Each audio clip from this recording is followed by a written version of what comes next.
Negative, Ghost Rider. You are not coming through on the live stream.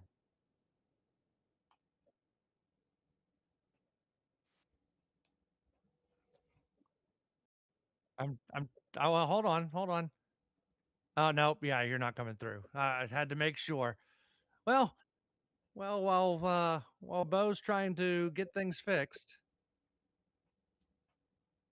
Yep, he's not coming through. There we There you go. go. So let's go to the boys bracket, guys. While Bo maybe tries to get something fixed on his end. Not sure what's going on there because we can hear him great, but nobody in virtual Lanierland can. So let's go to the boys bracket. Let's go chronologically again, like we did on the girls' side for the quarterfinals. Let's start at the 10:30 a.m. game. Again, all games on Saturday. That's 2 days from now at Cherokee Bluff. They'll all be on 94.5 FM The Lake, except the last two, which will be on AM 550 and FM 102.9. Flowery Branch and Lakeview in the 4-5 game, coach, on the boys' side. This figures to maybe be one of the better quarterfinals of the day.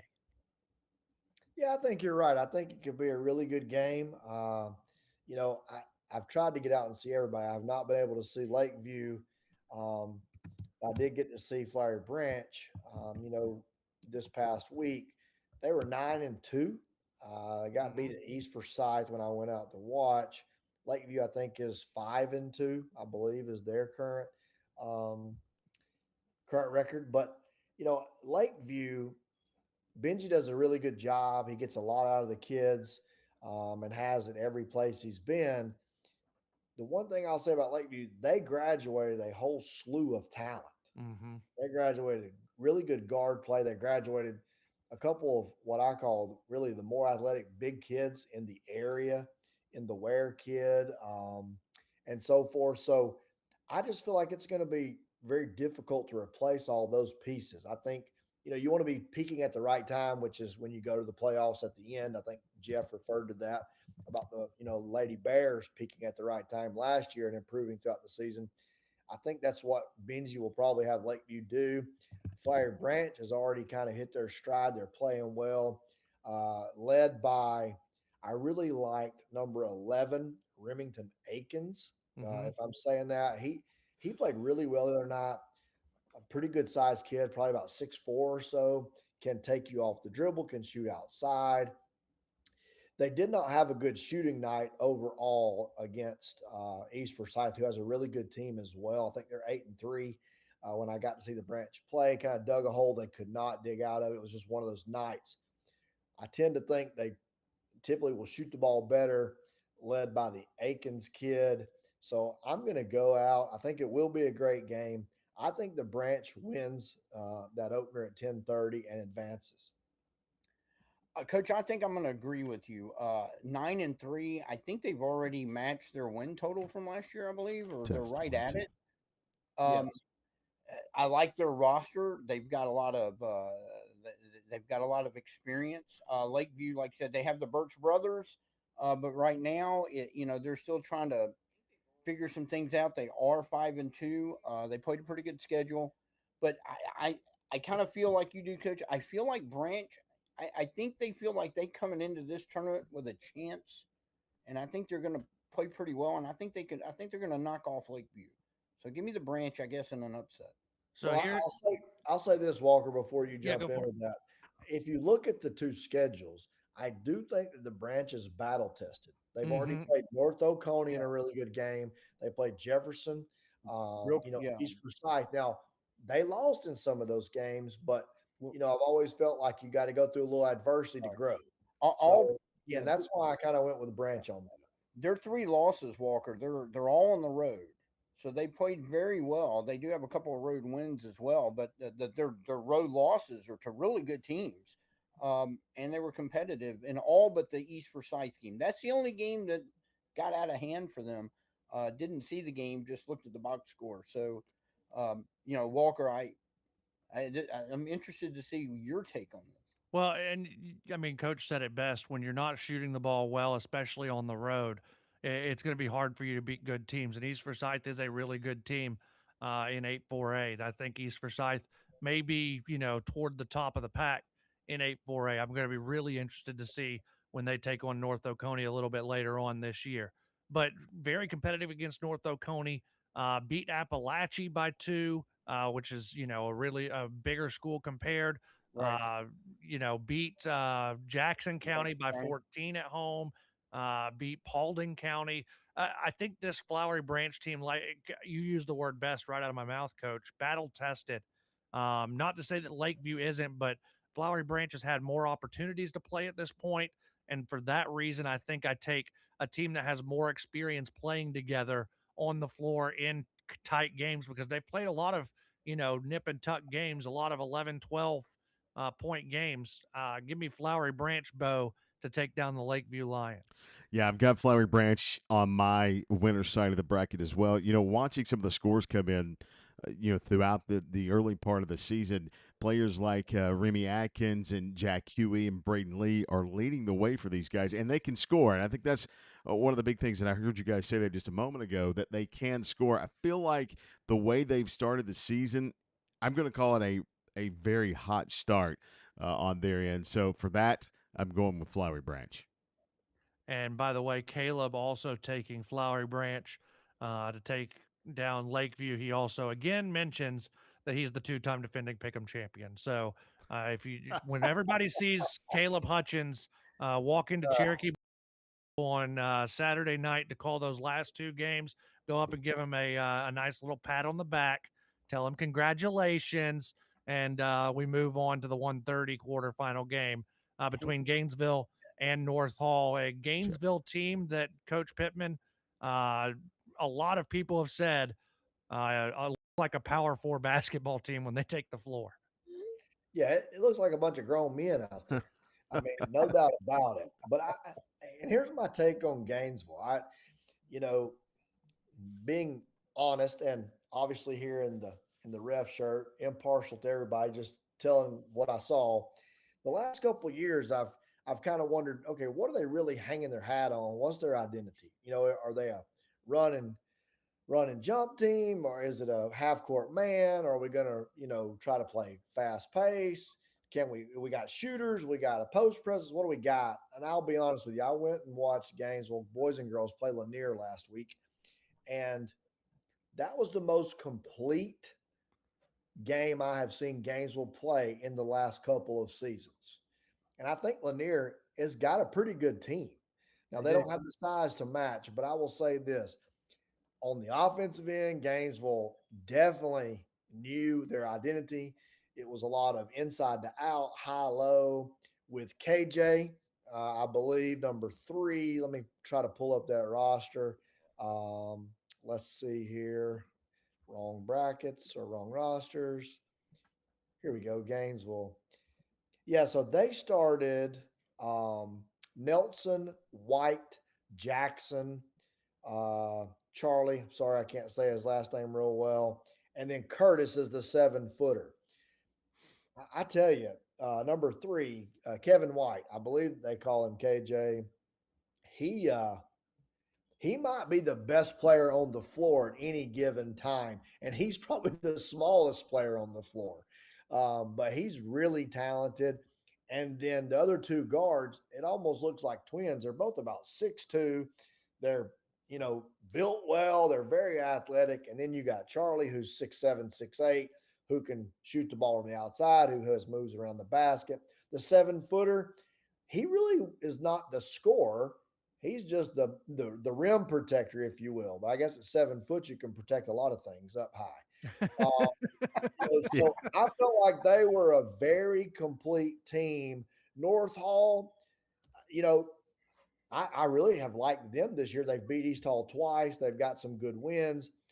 Gunner is an elite scorer here at the high school level. In the first game, I thought Causey, who's moved over from Lakeview, I thought he was probably the difference in why they beat East Hall, and his ball handling. He can go left or right. Then you've got Vining, that can contribute as well. So they've got some really good pieces. I just don't think they have enough. With all that being said, Gainesville advances. Coach, I think I'm gonna definitely agree with you on that. I also saw North Hall. That was one of the teams I saw early.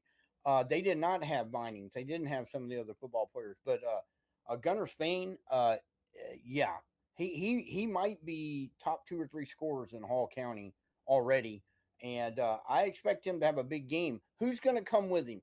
North Hall is going to have to. They're going to have to get some scoring from somewhere else. They're going to have to figure out a way to break through that wall. What does Gainesville average? Like 6'7", across the board. 9. So 6'9". I mean, it's gonna be a struggle to get anything inside. So from that, if you're good and you're tall and it's basketball, I'm gonna take that team. So give me Gainesville.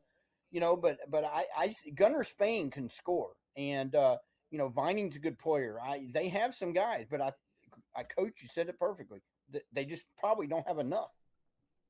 By the way, Jeff said 6'7". I just want to point that out. 6'7".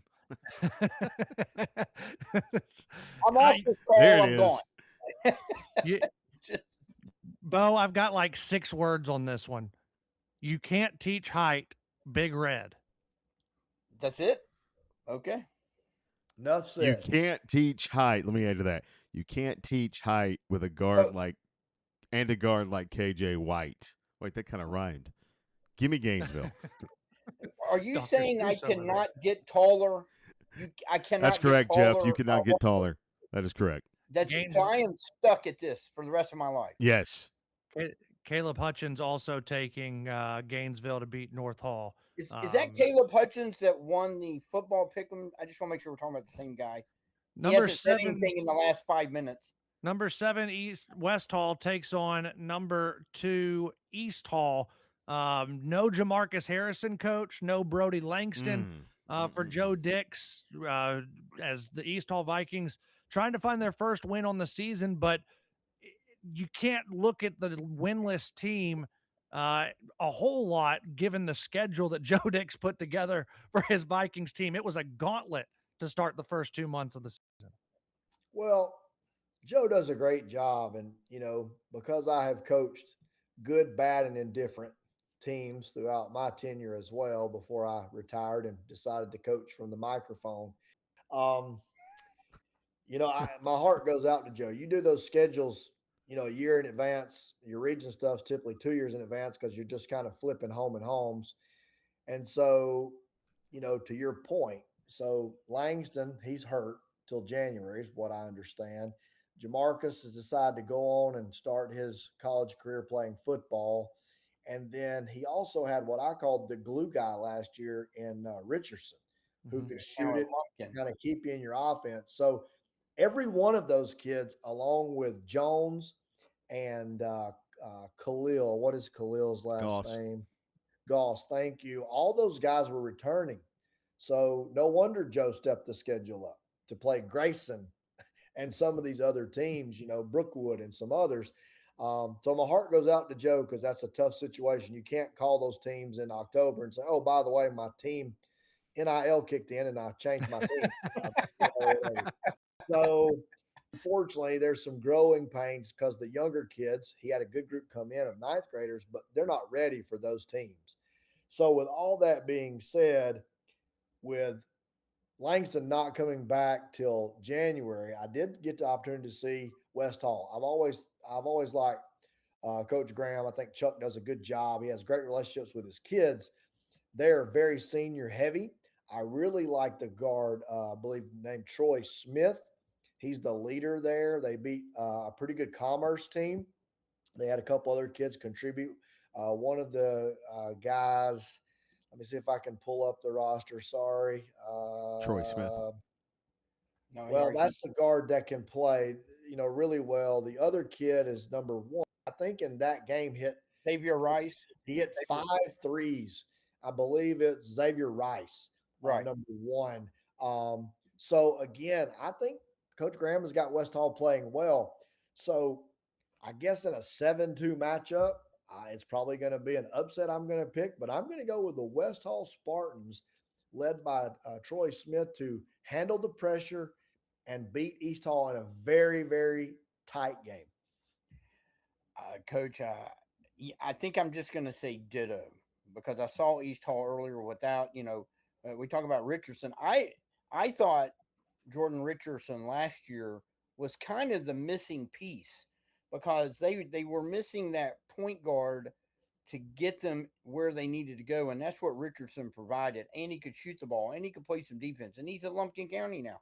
So that's a huge loss. Not to mention Jamarcus Harrison and Brady Langston. I mean, those are the stars. We understand, but sometimes it's the guy that doesn't get as much accolades as it was a glue, and he was the glue to that team. I thought so. With those three guys gone, this is just a tough road for East Hall right now. This is going to be a rebuilding year, even with Chase and Jones, even with Khalil Goss, and I think West Hall is one of the more improved teams around. So give me the Spartans. Both teams averaging 52.7 points per game this season. One team has 4 wins, the other one doesn't have any wins. The difference is the level of competition in the schedule. You look at West Hall, they've played a tough schedule too, don't get me wrong, but not to the level of East Hall. West Hall's played Lumpkin County, who hasn't lost this year, Franklin, Appalachia, Jackson, Bethlehem Christian. I mean, a gauntlet over there as well, but not to the Graysons, to the Brookwoods, to some of the ones that East Hall's faced. They average the same amount of points. I lean toward what I know in this game, and that is that Joe Dix preaches defense. Not that Chuck doesn't, but Joe has always preached defense. His team is going to be defensively ready. And in a matchup where both teams score the exact same amount of points per game, I'm going to lean toward the team I think has the better defense traditionally. And I'm actually going to take East Hall to knock off West Hall in what I think might be the upset of the quarterfinals, Bo. Well, go ahead, Coach. He's got on his gold there. You see it? The Golden It's Knights. Golden Knights, Yeah, though. yeah. It's Golden Knights. It don't matter what the thing says. It's the Rabbit Town Gold.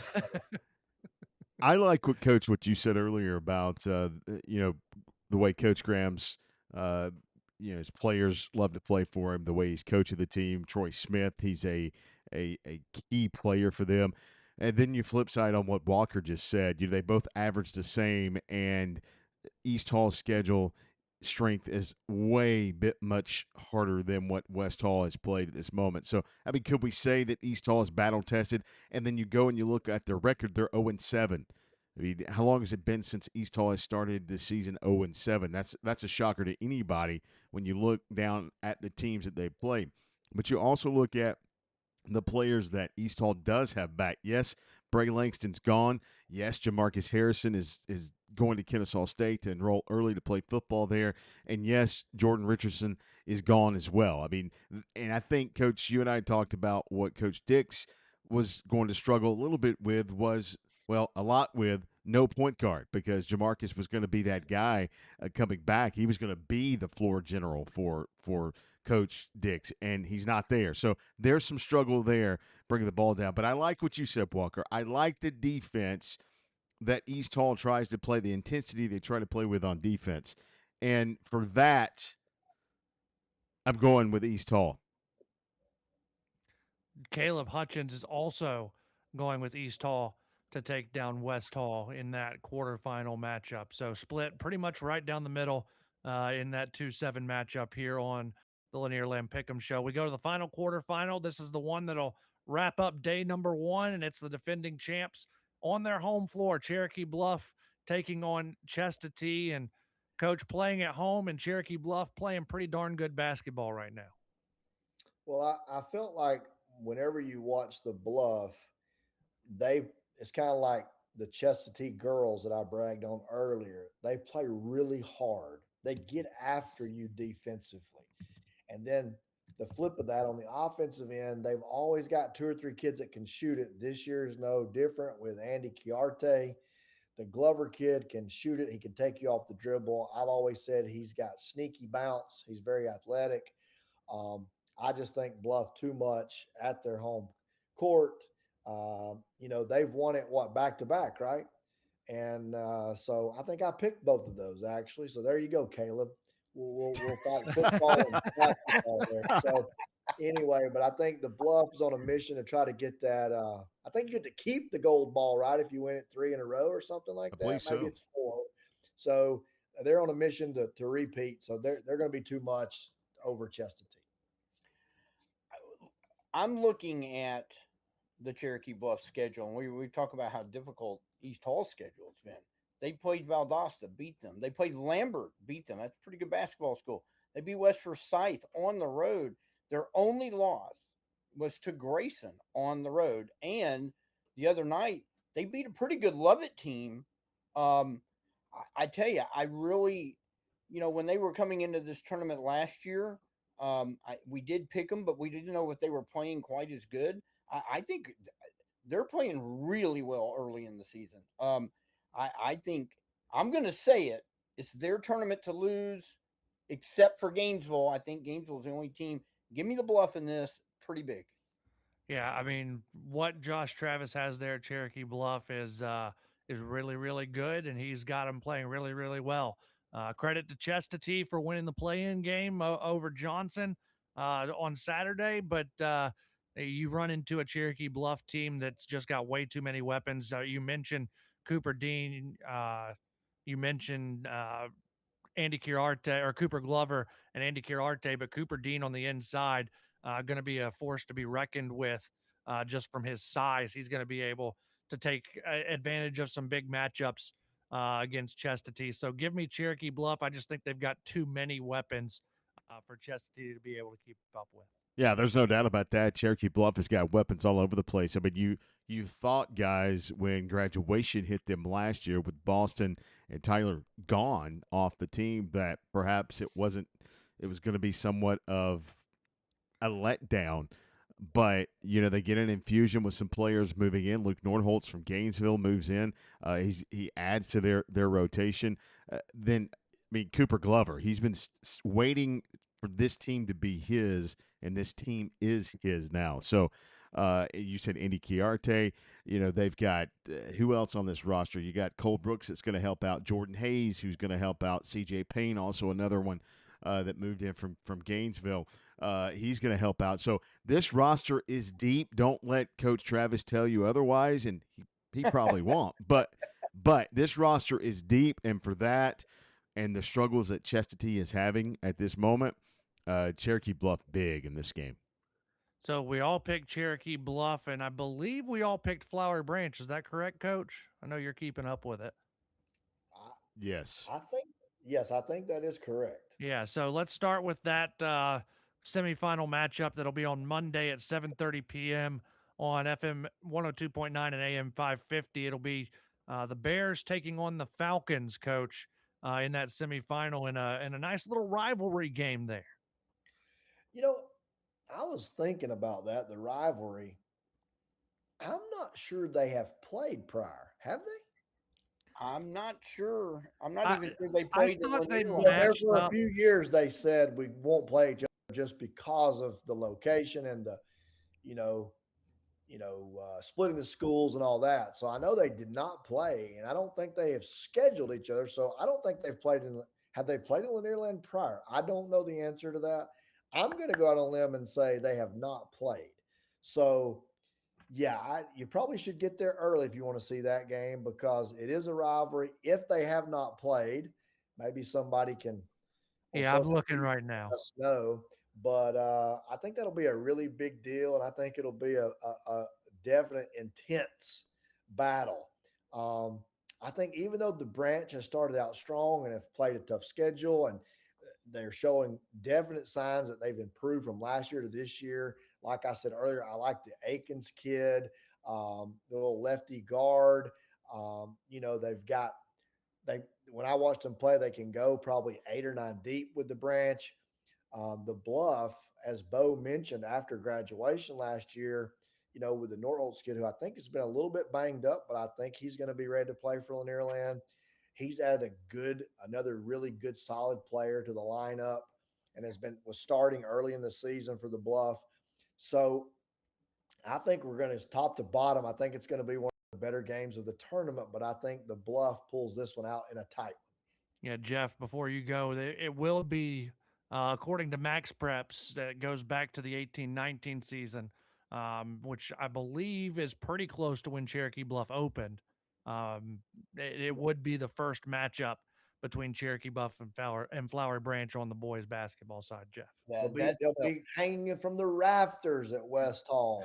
that's that I understand not scheduling, but think of the gate and think of the natural rivalry that you could have created right out of the gate. So it's kind of surprising. I get it. There was a lot of behind the scene things between those two schools, so it's good to see them finally play each other. It's Maybe. maybe that's true. Maybe I'm predicting that that's going to happen. So since that's what we have predicted here, I'm going to give a shout out to David Hawkins because I kid him all the time when I see him. Like, I'd love to see you back on the baseball field. And he goes, I'm a basketball coach now. And I say, really? But he is. He is doing a great job. He's doing a great job with Branch, and I think they're a team to keep an eye on for the entire season in 8-4A. I think they have a shot to get to the postseason. But in this game, I'm going to go with the experience. Bluff knows how to win these games. Like you said, Bo, they've got an infusion of talent to go with what they already have.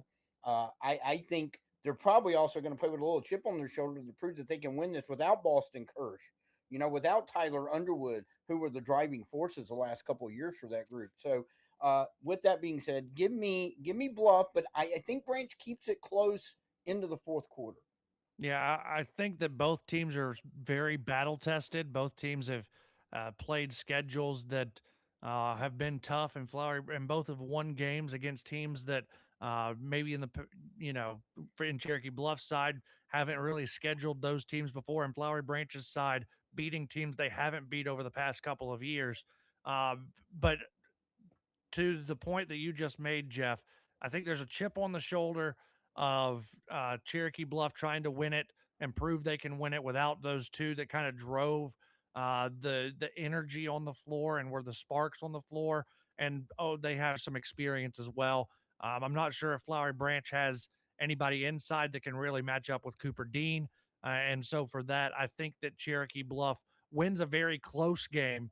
And maybe we get to see, Bo, this Cherokee Bluff and Flowery Branch matchup moving forward, because I think that's a fun matchup with the way that Josh Travis and the Falcons have really built their programs over the past few years. Yeah, this is an intriguing matchup. I think it's all intriguing to us just because it is Flowery Branch and Cherokee Bluff. And when you look at these two teams, Flowery Branch has struggled, for the last, I don't know how many years now, 3 or 4 years. And now it seems like Coach Hawkins has the team moving in the right direction. He told me earlier that, this has been 3 years in the making for, the Falcons. And now here they are. We picked them to move into the semifinals. But they get Cherokee Bluff in the second round. I still think, though, you talk about drop-off from graduation. Yeah, there's a little bit of drop-off, but I think Cherokee Bluff, is just might be a better team by the end of the season than they were last season by the end of the season. I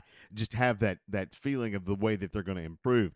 But and you look in this tournament, Jordan Hayes used to play at Flowery Branch, now he's at Cherokee Bluff, and you have the kind of that dynamic to this game. What will that bring to it? But I feel like Flowery Branch is going to give Cherokee Bluff a fight, but in the end, I don't think they have enough to get past Cherokee Bluff. So give me the Bears. And by the way, since Caleb's touting that he's the Pick'em champ from football season, he and I tied. Two-time, don't forget that. Whatever. I mean, that was like 3 straight when we first started the show. I mean, I hadn't won it since, but hey, I got to say, he and I tied in the playoffs. So there you go. There's for that.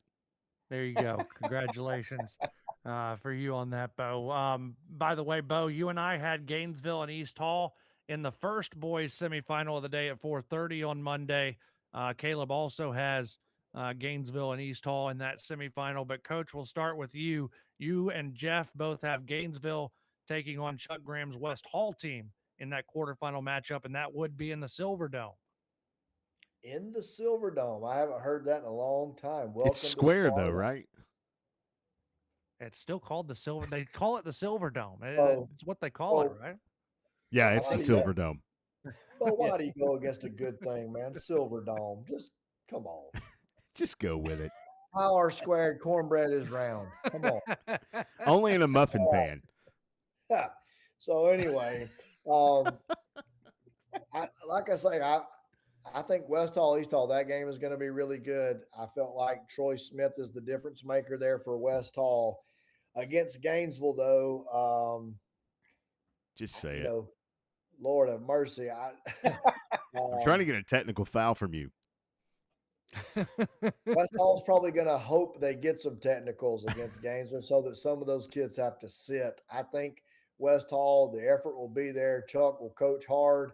And there's a little bit there, Chuck being at Gainesville at one point. We always mention those little kind of things to add fun to the game. But I think Gainesville's way too strong. They move on to the championship. Before I get to my pick, I'm going to just say that I pulled off a trifecta this year in the football pick'em show. I lost the regular season.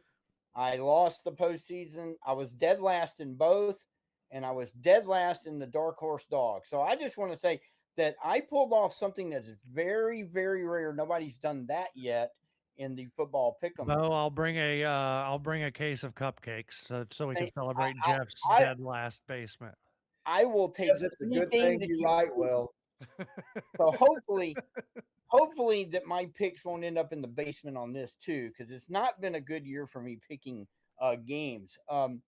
That being said, I think West Hall is going to be very improved. They already are very improved, but Gainesville is just going to have so many weapons.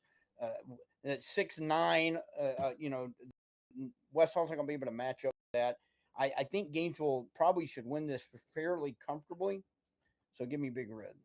6 words, Bo. You can't teach height. Big Red. Plus KJ White. Big Red. Big. Caleb Hutchins says, and may all your Christmases be parentheses KJ White. He takes Gainesville to beat East Hall. And by the way, he also congratulates both you and Jeff Bo on your accolades from our football pick'em show this season. Let's go to the championship then, guys. Everybody picking Cherokee Bluff. Everybody picking Gainesville to make the championship on 7:30 p.m. Tuesday night at Chestatee as we get ready for the Christmas holiday. Coach, who's going to go home happy and who's going to go home maybe with a piece of coal in their stocking?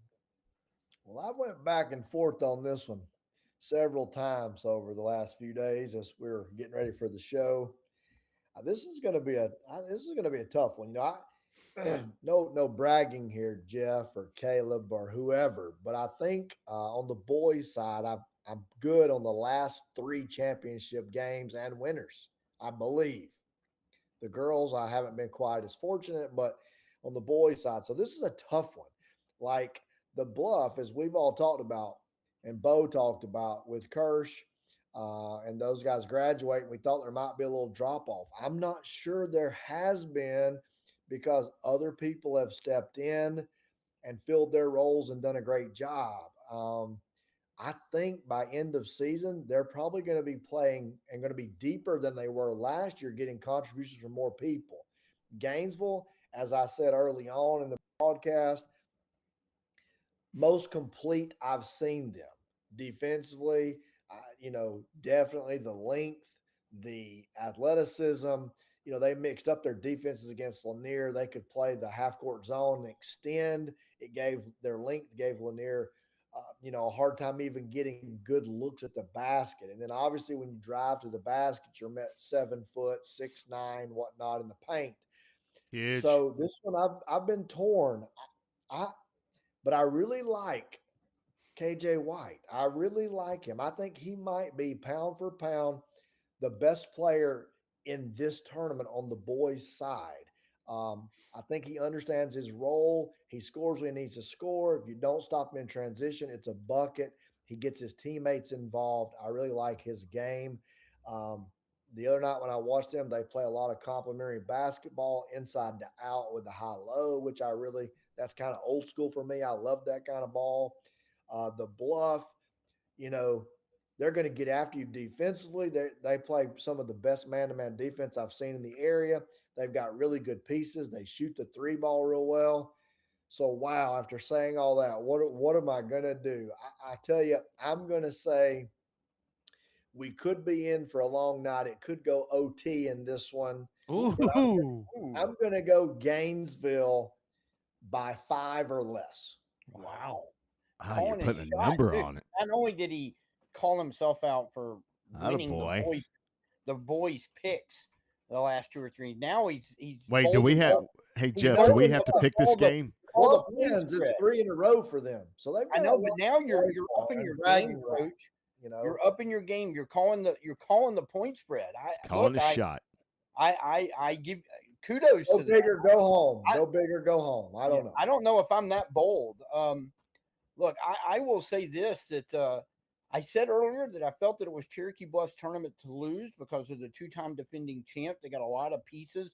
We talked about the additions with Nordholz and Payne coming over from Gainesville, which kind of helped alleviate the loss of Boston Kirsch and Tyler Underwood. They already had Cooper Dean and a lot of pieces. They know how to win this tournament. Gainesville has been building, much like you said with Flowery Branch coach and David Hawkins, that they've been building to this the last 2 or 3 years. I think we've all been a little bit disappointed in Gainesville in the finish at Lanierland that they've had the last couple of years, because we all felt that they would be better than they are. So it's or were. So that being said, it's hard, like you said, Walker. It's hard to teach height, and they're just going to have height. You said, Coach, I think the biggest statement you said in this whole show, when you said that's the most complete I've seen Gainesville play in several years, that's a huge statement to me, because that's what I've been waiting to see with that. So I'm going to take the Red Elephants. I don't know if it goes overtime, but I do think it's close. I'm going to talk a little bit more about this game other than my 6 words. But before I say anything, you can't teach height. And I think that's huge. But I think where Cherokee Bluff has the advantage over anybody else that plays Gainesville up until this point is Cherokee Bluff can handle full court pressure. And they have the ability to, when they break that full court pressure, even if you've got 6'9", 7-foot trees standing in the lane, they can kick out and hit shots. So I think that's where Cherokee Bluff keeps this game close and counteracts the height. But KJ White, like you said, Coach, is just such a difference maker. And I don't know if there's anybody in this tournament that can match up with him in the half court. Cherokee Bluff's going to have to find a way to keep him off the ball. And I don't know that they're going to be able to do that. I think it's close. I like your call, Coach, on extra basketball, but I think Gainesville wins this game because KJ White is the biggest difference maker. Yeah, look, you guys have said a lot here about this game, and you've said a lot about both sides. A lot, Coach. I mean, you almost went like way out of bounds for a little while, and you came back. And now you're at the foul line trying to score. Championship, man. It was a championship. I think Perkle would have given him the whistle. Yeah, and then then you go, by 5, and then somebody says overtime, and now you've jinxed the whole tournament because you've said overtime. Gosh, if we get overtime day 1, I'm going to sleep. Anyway. This game will be a huge matchup, as we both know. And this was the battle 3 years ago. Was it the 20 or 63rd tournament? Something like that. Yeah. And for all the talk about the height, the average of 6'9", 6'10" that Gainesville has, KJ White, agree 100% with you, Coach. Watched him play a lot last year. And yes, KJ White, pound for pound, is probably the best player in this tournament. When you look at the way that he controls the game, how he directs the game, how he is just a key part, maybe the biggest part of that offense and defense for Gainesville. But the one thing that can neutralize that height, guys, is the 3-point basket. Yep. And Cherokee Bluff can shoot. And if Cherokee Bluff has a night where you just can't miss, it could get very, very crazy. I agree with what everybody just said here about this is going to be a close game. But I think in the end, it might not be KJ White, but it could be Charlie Gershmel. Love the way he plays. Love the way he plays. Give me Gainesville in a close one in the boys' championship. Caleb Hutchins also taking Gainesville in the boys' championship. So all 5 of us take Gainesville boys to win. Coach Pittman, Jeff, and Caleb take Cherokee Bluff girls to win. I take Chestatee girls to win. That just leaves one more pick that we weren't able to get earlier, Bo, and that's your pick to win the girls' championship.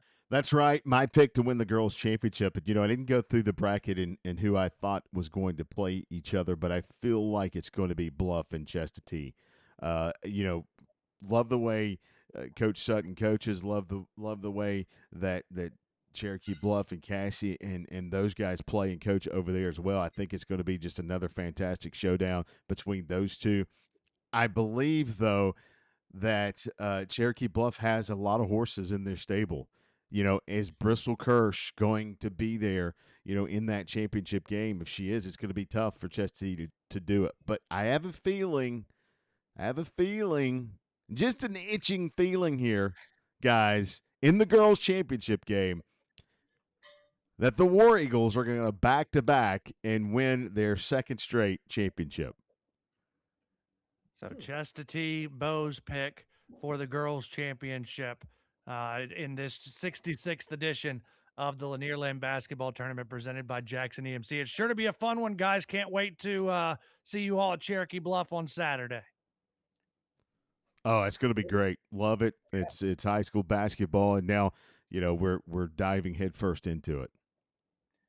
Yeah, after the last couple of hopefully we can get this whole basketball season off to a great start, because the football season, even though Buford won the other night, it ended like a sour taste in our mouth. Well, those 2 games last night with Jefferson and Gainesville just did not go well. And I need something positive to kind of get my brain out of that, because that was hard to wake up this morning and just realize. Although I will say, I texted my guys at my Alabama bunch. I think that Thomas County Central offense last night, Bo, might be the best high school offense I think I have ever seen on a football field. What was the kid's name? Deuce, the running Deuce back. Yeah, Deuce, 380 yards. He's still running. He's still running. And it was so smooth and fluid. He passed Forrest Gump on the road. I mean, he's still running. He's still picking up touchdowns. I mean, the kid, 380 yards in that game last night, just absolutely insane in the way Thomas County Central's offensive line, man, they wreaked havoc all night. Look, they scored 808 points on the season. Only Creekside. Now, I say that's the best one I've seen. I didn't see Creekside this year. Creekside scored 845 points this year. But I'm going to tell you, Thomas County Central, Jeff, is the best offense I've seen, because I watched that Creekside game. Oh yeah, right. Thomas County, yeah. Yeah, I mean, they were huge. I mean, I think they would have beaten some small college teams last night. It's just that's probably the only team that could have beaten Gainesville. Any other team in 5A, Gainesville wins.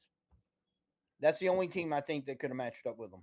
Well, coverage. Bo, help everybody remember. So day 1, day 2, and day 3, where are we at? Yeah, so on Saturday, we will be at Cherokee Bluff. Coverage starts at 9 a.m. on 94.5 FM The Lake. Bo Wilson and Chad Pittman, 2 guys on the outsides of your screen, will have coverage of our first games of the day, and then we'll rotate through all the way. First 6 games on 94.5 FM The Lake. The final 2 games of the night with Caleb Hutchins and Chad Pittman on the call will be on AM 550 and FM 102.9 WDUN. Again, all 8 games on Saturday at Cherokee Bluff. We move to Monday, skip Sunday, go to church. Monday, we're back in action at the Silver Dome in West Hall with our coverage in the semifinals on the winner's bracket side, starting roughly 3 o'clock on 94.5 FM The Lake. With the first 2 semifinals, we switch over to AM 550 and FM 102.9 for the final 2 semifinal games. And then we wrap things up on Tuesday at Chestatee, games starting at 9 a.m. all 3 days, with the championship game starting at roughly 6 p.m. With AM 550 and FM 102.9 WDUN. Sure to be an outstanding 66th edition of the Lanierland basketball tournament. We'll see if our picks pan out. By the way, send your picks in on social media as well. You can follow us at WDUN Sports on Twitter and give us your thoughts on how things are going to roll through this Lanierland basketball tournament. For our entire crew here on this set, we will see you on Saturday at Cherokee Bluff High School for the 66th edition of the Lanierland basketball tournament.